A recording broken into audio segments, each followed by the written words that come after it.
$101,000 for this Super Duty Ford pickup truck. Man, that's a lot of money. $100,000. Come get your F-250 today. That is a lot of money, but what do you expect? We're here at Ford where prices are very high and, recalls happen all the time. It's just a fact of being at Ford. They are the recall king. They've already had over 100 recalls this year. It's been a complete disaster. I mean, what other brand, $72,000 for this Expedition. And unfortunately, is this car going to have a recall? Most likely. It's like every single vehicle they sell, which just goes to show the quality of build and how much they really care about it. If everything they build is having issues, some say, oh, they take care of their issues. They're actually Ford fanboys. $59,000 for this Explorer. They say, oh, they take care of their issues. That's why they have so many recalls. Yeah, they only do what they have to do legally. Trust me, $58,000 for this Bronco. It's not like Ford is going out of their way and saying, let's take care of all these issues with vehicles. No, they're mandated. They don't have a choice because it's a safety problem and they have to fix it. That's the only reason they would ever do it. It's not like they're going out of their way to be nice and do it. So these Fords have a lot of issues with quality, big time, and then obviously the price doesn't even make sense.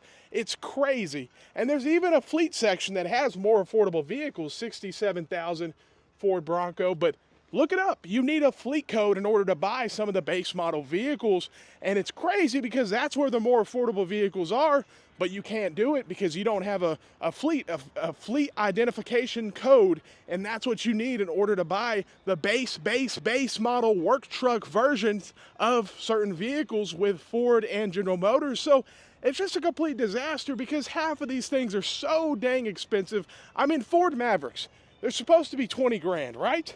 Well, not anymore, man, not anymore. $36,000. Are you kidding me? And somebody's going to come here and say, they're going to justify this. They're going to say, oh, it's this and come on. 36 grand for this little bitty Maverick for the amount of money, and it should be a $20,000 truck. It's a complete joke, man. It's a complete joke. And it's crazy that Ford, with the straight face, is selling this. It's just like, what are you doing? But Ford, I mean, look at the CEO. They don't have the best. It's not the brightest. Let's just put it that way. $36,000, 2025 Maverick. Wow. I mean, make it make sense. Who spends 40 grand on a Maverick? After you pay tax and everything, you're going to be well over that. But of course, they're going to have to give huge discounts in order to sell this stuff. It's so overpriced for what it is. It just doesn't even make sense. And then to also have the quality issues. Here we go, 35 grand, Ford Maverick XLT. It's probably a fabric seat truck, 35 grand, and it's a Maverick. And some people wouldn't even call it a truck, you know what I mean? So that's the problem. These prices make no sense at all, with all sorts of issues left and right. Let's see.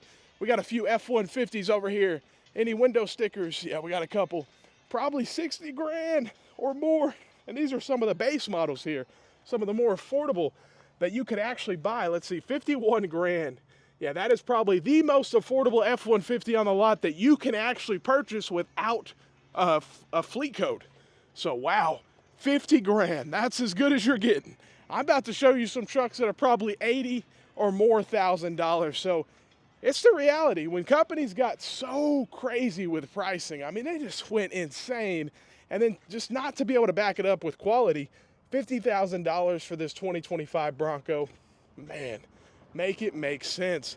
And these are the new redesigns, but yeah, 72 grand Expedition. But again, is it going to have a recall?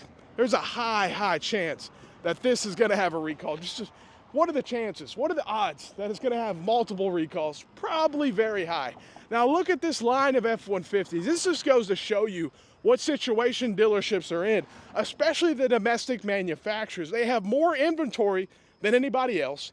This is millions and millions of dollars of F-150 sitting right here. The dealership is financing all this inventory. They have to pay a floor plan. It adds up a lot. Every month, he's making payments on it. Look at that, $91,000. Are you kidding me? For an F-150? 91, doesn't even make sense, man. Think about how much you're gonna lose when you go to sell this thing. And it's probably, I mean, what is it? Some EcoBoost, I imagine. You're not even getting a V8. I mean, you should get a supercharged, yeah. It's a 3.5. It's not even a V8. You know, for that kind of money, you should be getting a supercharged V8, and it's still overpriced. But 91 grand, get the heck out of here with these prices and these quality issues. It doesn't even make sense. Let me know what you think. Have a great day and stay blessed.